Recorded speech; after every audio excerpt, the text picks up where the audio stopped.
Hello. Pawan Kalyan మూవీలో మీకు ఈ డైలాగ్ గుర్తుందా? నేను సింహం అంటున్నాబ్బా. అది గడ్డం గీసుకోలేదు, నేను గీసుకోగలను, అంతే తేడా. మిగతాదంతా same to same. Very powerful dialogue కదండి. మీరు ఎప్పుడైనా ఆలోచించారా పవన్ కళ్యాణ్ చెప్పిన ఆ మిగతావన్నీ సేమ్ టు సేమ్ లో ఏమేమున్నాయో? అది సింహానికి ఉన్న లీడర్షిప్ క్వాలిటీస్, సింహానికి ఉండే ధైర్యం, సింహానికి ఉండే బలం అండ్ సింహానికి ఉండే సాహసం. అవే ఆ మిగతావన్నీ అండి. ఇంకొక మూవీలో సింహం గురించి ఇంకొక డైలాగ్. నాన్న పందులే గుంపుగా వస్తాయి, సింహం సింగిల్ గా వస్తుంది. మన మూవీస్ లో రైటర్స్ సింహం మీద డైలాగ్స్ చాలా ఎక్కువ రాస్తారండి, హీరోయిజం ని ఎలివేట్ చేయటానికి కదా. కానీ సింహం గురించే ఎక్కువ డైలాగ్స్ ఎందుకు రాస్తారు? ఎందుకంటే అది సింహానికి ఉన్న యాటిట్యూడ్. సింహం ఇస్ వెరీ వెరీ పవర్ఫుల్ కదా. అడవిలో ఫాస్టెస్ట్ యానిమల్ ఏంటి? చీతా. స్ట్రాంగెస్ట్ యానిమల్ ఏంటి? ఏనుగు, ఎలిఫెంట్. అన్ని యానిమల్స్ లో కన్నా టాలెస్ట్ యానిమల్ ఏంటి? జిరాఫ్. సో అడవిలో రారాజు ఎవరు? కింగ్ ఆఫ్ ద జంగల్ ఎవరు? సింహం. లయన్ ఫాస్టెస్ట్ యానిమల్ కాదు, స్ట్రాంగెస్ట్ యానిమల్ కాదు, టాలెస్ట్ యానిమల్ కాదు. మరి సింహం దగ్గర ఉన్నదేంటి? అడవిలో సర్వైవ్ అవటానికి సింహానికి ఒక డిఫరెంట్ మైండ్ సెట్ ఉంది. సింహం యాటిట్యూడే డిఫరెంట్, అందుకే అది కింగ్ ఆఫ్ ద జంగల్ అయింది. ఈ రోజు మనం లయన్ మైండ్ సెట్ గురించి, లయన్ యాటిట్యూడ్ గురించి, అది మనకి ఎలా ఉపయోగపడుతుంది అన్న దాని గురించి మాట్లాడుకుందాం. మన ప్రపంచంలో కూడా అలాంటి పవర్ఫుల్ మైండ్ సెట్, అలాంటి పవర్ఫుల్ యాటిట్యూడ్ ఉన్న వాళ్లే ఎక్కువగా సర్వైవ్ అవుతారు. అలానే ఆ లయన్ మైండ్ సెట్ మనకు ఒకసారి అర్థమైతే అది మనకి సూపర్ పవర్ఫుల్ ఫోర్స్ లాగా ఉపయోగపడుతుంది. మనం చేసే పనుల్లో కూడా మనకి ఆ మైండ్ సెట్ రిఫ్లెక్ట్ అవుతుంది. Lion does not compete, it owns the territory. సింహం ఎప్పుడు కంపారిజన్స్ లోకి వెళ్దండి, కానీ దాని టెరిటరీని అది ప్రొటెక్ట్ చేసుకుంటుంది. మనలో చాలా మంది చేసే పనేంటి? నీ శాలరీ ఏంటి, నా శాలరీ ఏంటి, మీ హౌస్ పెద్దదా, నా హౌస్ పెద్దదా, మీ లైఫ్ స్టైల్ బెటర్ గా ఉందా, నా లైఫ్ స్టైల్ బెటర్ గా ఉందా, మీ దగ్గర ఉన్న కార్ బెటర్ బ్రాండా, నా దగ్గర ఉన్న కార్ బెటర్ బ్రాండా.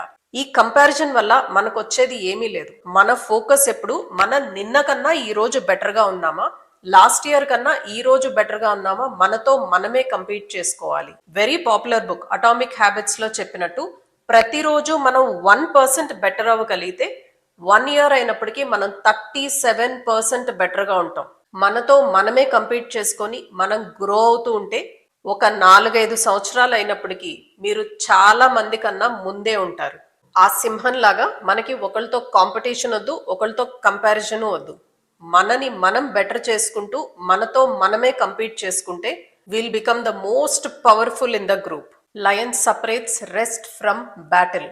సింహం రెస్ట్ తీసుకునేటప్పుడు కంప్లీట్ గా రెస్ట్ తీసుకుంటుంది, దాని మైండ్ సెట్ ని రీసెట్ చేసుకుంటుంది. కానీ బ్యాటిల్లోకి వెళ్ళి వేటాడేటప్పుడు కంప్లీట్ ఫోకస్ తో వేటాడుతుంది. మనలో చాలా మంది చేసే మిస్టేక్ అండి, రెస్ట్ తీసుకునేటప్పుడు గిల్టీ ఫీల్ అవుతాం, వర్క్ చేసేటప్పుడు ఫోకస్ లేకుండా ఉంటుంది. Confused mind set. గుర్తుపెట్టుకోండి, కన్ఫ్యూజ్డ్ మైండ్ సెట్ ఎప్పుడు కన్సిస్టెన్సీ మెయింటైన్ చేయలేదు. కన్సిస్టెన్సీ మెయింటైన్ చేయలేకపోతే మనం వెల్త్ క్రియేట్ చేసుకోలేము. ఫర్ ఎగ్జాంపుల్, మీరు డైరెక్టర్ రాజమౌళిని తీసుకోండి, లేదా మన సినిమా హీరో మహేష్ బాబుని తీసుకోండి. ఒక మూవీ అయిపోయిన తర్వాత వాళ్ళు కంప్లీట్ రెస్ట్ తీసుకుంటారు, ఫ్యామిలీతో వెకేషన్కి వెళ్తారు, వాళ్ళ మైండ్ సెట్ ని రీసెట్ చేసుకుంటారు. బాడీ అండ్ మైండ్ కంప్లీట్ గా రెస్ట్ తీసుకున్న తర్వాత వాళ్ళు నెక్స్ట్ ప్రాజెక్ట్ ని స్టార్ట్ చేస్తారు. సో దీనివల్ల వాళ్ళకు వస్తున్న అడ్వాంటేజ్ ఏంటి? వాళ్ళు వర్క్ చేసేటప్పుడు గిల్టీ ఫీలింగ్ లేకుండా కంప్లీట్ ఫోకస్ తో వర్క్ చేయగలుగుతున్నారు. వాళ్ళకున్న ఎనర్జీ మొత్తాన్ని కన్ఫ్యూజన్ మీద కాకుండా వాళ్ళు చేస్తున్న వర్క్ మీద పెట్టగలుగుతున్నారు. సో సింహం రెస్ట్ తీసుకుంటుంది అంటే అది దాని బలహీనత కాదు, నెక్స్ట్ బ్యాటిల్ కి దాని మైండ్ ని, దాని బాడీని ప్రిపేర్ చేసుకుంటుంది అని. మనమైనా అంతేనండి, రెస్ట్ తీసుకున్నప్పుడు కంప్లీట్ గిల్ట్ ఫ్రీగా మనం రెస్ట్ తీసుకుని వర్క్ చేసేటప్పుడు ఫుల్ ఫోకస్ తో వర్క్ చేస్తే మన టార్గెట్ ని మనం హిట్ చేయగలుగుతాం. Lion does not prove, he positions himself. Lion ఎప్పుడు దాని పవర్ ని, దాని శక్తిని ప్రూవ్ చేసుకునే ప్రయత్నం చేయదండి. I'm the king of the jungle అని అరిచి చెప్పదు, ఎవరికి ఎక్స్ప్లెనేషన్స్ ఇవ్వదు, కానీ తన పొజిషన్ ని తను ప్రూవ్ చేసుకుంటుంది. న్యాచురల్ గా పవర్ ఎక్కడ ఫ్లో అవుతుందో అక్కడ లయన్ ఉంటుంది. నీటి ప్రవాహాల దగ్గర, వాటర్ దగ్గర ఉంటుంది. యానిమల్స్ ఎక్కడ ఎక్కువగా తిరుగుతాయో ఆ ప్లేస్ కెళ్ళి కాపు కాసి నుంచుంటుంది. యానిమల్స్ వాటర్ తాగటానికి అక్కడికి వస్తాయి కాబట్టి, అంటే దాని టార్గెట్ అది ఈజీగా రీచ్ అవ్వగలుగుతుంది కాబట్టి. రియల్ లైఫ్ ఎగ్జాంపుల్స్ మనం చూద్దామండి. మీ అందరికీ వారన్ బఫెట్ తెలుసు కదా. ఆయన సోషల్ మీడియాలో ఎక్కువ కనిపించరు, ఎక్కువగా ట్రేడింగ్ చేస్తున్నట్టు మీకు విజిబుల్ గా ఎక్కువ కనిపించరు, నాయిస్ చేయరు, కానీ స్ట్రాంగ్ కంపెనీస్ లో ఇన్వెస్ట్మెంట్ చేసుకుంటారు, పేషెన్స్ తో లాంగ్ టర్మ్ కోసం వెయిట్ చేస్తారు అని ఆయన పొజిషన్ చేసుకుంటున్నారు. ఎలాగా? లాంగ్ టర్మ్ ఇన్వెస్ట్మెంట్స్ చేస్తారు, క్యాష్ ఫ్లో ఉన్న కంపెనీస్ లో ఇన్వెస్ట్ చేస్తారు, పేషెన్స్ మెయింటైన్ చేస్తారు. So the result is automatically cash will flow. మరొక ఎగ్జాంపుల్ మనందరికీ తెలిసిన ధీరూభాయ్ అంబానీ. ఒక పెట్రోల్ పంపులో వర్క్ చేశారు. ఆయన సేల్స్ ని గమనించలేదు, ప్యాటర్న్స్ ని గమనించారు, డిమాండ్ ని, సప్లై ని, సేల్స్ ని అర్థం చేసుకున్నారు. అండ్ దానివల్లే ఆయన లార్జ్ స్కేల్లో పొజిషన్ చేసుకోగలిగారు. సో అరిచి మనని మనం ప్రూవ్ చేసుకోవాలి అనటం వల్ల మన ఈగో సాటిస్ఫై అవుతుంది. పొజిషన్ చేసుకోవటం వల్ల లాంగ్ టర్మ్ పవర్ క్రియేట్ అవుతుంది. Lion handles hunger without losing self respect. Lion కొన్ని రోజులు తినకుండా ఉండగలుగుతుంది, పానిక్ అయిపోదు, కంగారు పడిపోదు, ఏది పడితే అది తినేసి దాని స్టాండర్డ్స్ ని తగ్గించుకోదు. లయన్ కి చాలా క్లియర్ గా ఏ జంతువుని వేటాడాలి, ఏ జంతువుని వేటాడకూడదు, ఏ జంతువుని వేటాడితే దాని టార్గెట్ అది రీచ్ అవుతుంది, ఏ జంతువుని వేటాడితే అది లయన్ కే హార్మ్ఫుల్, ఇంజురీస్ అవుతాయి అన్న విషయం లయన్ కి చాలా క్లియర్ గా తెలుసు. మనలో చాలా మంది చేసే మిస్టేక్ అండి, మనీ ఫ్లో బాగాలేనప్పుడు, మనకి ఏదైనా ప్రాబ్లం వచ్చినప్పుడు మనం రాంగ్ డెసిషన్స్ తీసేసుకుంటాం, మన సెల్ఫ్ రెస్పెక్ట్ ని మనం లూజ్ చేసుకుంటాం. This is very very important అండి. నేను నా ఎగ్జాంపులే చెప్తాను బెట్టింగ్ యాప్స్ గురించి. మంది చాలా కొత్త ఛానల్, ఇప్పుడిప్పుడే గ్రో అవుతున్న ఛానల్. కనీసం అంటే లాస్ట్ 2 months నుంచి ఒక 10 ఆఫర్స్ వచ్చినాయండి. బెట్టింగ్ యాప్స్ ప్రమోట్ చేయమని, రమ్మీ గేమింగ్ యాప్స్ ప్రమోట్ చేయమని, ఇలాంటి చాలా ఆఫర్స్ వస్తున్నాయి. నేను చాలా సున్నితంగా, చాలా మర్యాద పూర్వకంగా వాళ్ళకి మెసేజ్ బ్యాక్ చేస్తున్నాను, మా ప్లాట్ఫామ్ లో అలాంటి వాటికి ప్లేస్ లేదు అని. Most of the people calm గానే ఉన్నారండి. కానీ ఒక కంపెనీ నుంచి నాకు ఈమెయిల్ వచ్చిందండి, ఏం మీరు యూట్యూబ్ ఛానల్ ఊరికే స్టార్ట్ చేశారా, మీకు డబ్బులు అవసరం లేదా, ఈ ప్రమోషన్ వల్ల, ఈ కొలాబరేషన్ వల్ల మీకు చాలా డీసెంట్ అమౌంట్ వస్తుంది, ఇలాంటి వండర్ఫుల్ ఆపర్చునిటీస్ ని మిస్ చేసుకోకండి, ఇట్లా చెప్తూ మెసేజ్ వచ్చింది. అలాంటి మెసేజెస్ కి రెస్పాండ్ అవ్వాల్సిన అవసరం కూడా లేదు అని నాకు అనిపించింది. సో నేను రెస్పాండ్ కూడా అవ్వలేదు. ఒకసారి నేను చేయను అని ఆ కంపెనీ వాళ్ళకి చెప్పాను. ఆ తర్వాత వాళ్ళు ఎన్ని మెసేజెస్ పెట్టినా వాళ్ళకి రెస్పాండ్ అవ్వాల్సిన అవసరం కూడా మనకు లేదు కదండి.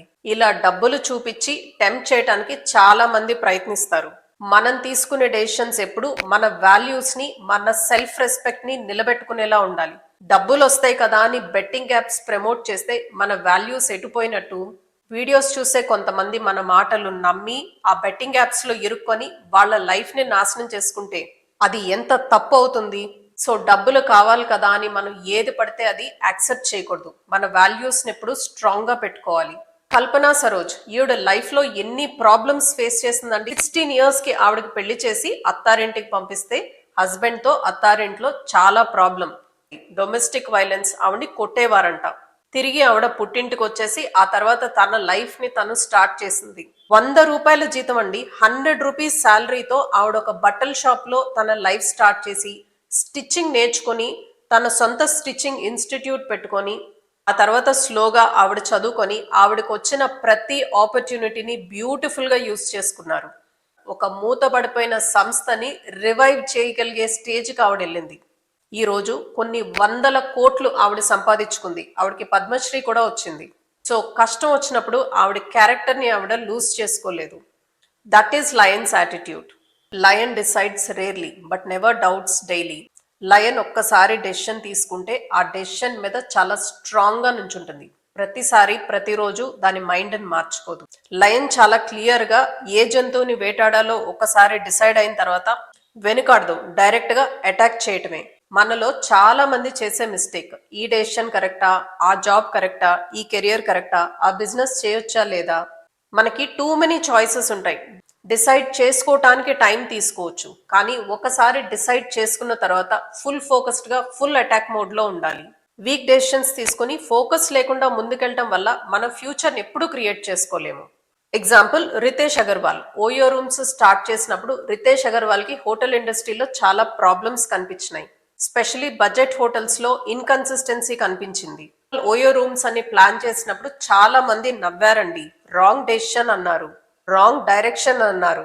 కానీ రితేష్ అగర్వాల్ కి చాలా క్లియర్ గా ఆ ఇండస్ట్రీలో ఉన్న గ్యాప్ ఏంటి, ఆ ఇండస్ట్రీలో ఉన్న ప్రాబ్లం ఏంటి అని తెలుసు, దానికి సొల్యూషన్ కూడా తెలుసు. సో తను తీసుకున్న డెసిషన్ మీద తనకున్న కాన్ఫిడెన్స్, రైట్ ఐడియాతో రైట్ డైరెక్షన్ లో లాంగ్ టర్మ్ థింకింగ్ తో మూవ్ అయ్యాడు. అనుకున్న ప్రతి దాన్ని జాగ్రత్తగా ఎగ్జిక్యూట్ చేసుకోగలిగాడు. And you know how successful he became. So lion mindset లో క్లారిటీ రావడానికి టైం పట్టొచ్చు, కానీ ఒక్కసారి క్లారిటీ వచ్చిన తర్వాత వెనకడుగు అనేదే లేదు. సో అదండి లయన్ మైండ్ సెట్ అంటే. గర్జించటం కాదు, కంట్రోల్ తెచ్చుకోవటం. ఫాస్ట్ సక్సెస్ కాదు, స్టేబుల్ గా పవర్ఫుల్ గా ఉండటం. సో మనీ దగ్గర కామ్ గా కన్సిస్టెంట్ గా ఉండేవాళ్ళు డబ్బుని చేస్ చేయవలసిన అవసరం లేదు, డబ్బే వాళ్ళ దగ్గరికి ఫ్లో అవుతుంది. మీ అందరికీ ఈ వీడియో నచ్చినట్టయితే please like, comment, share and subscribe to my channel. Thank you so much for watching till here. By by.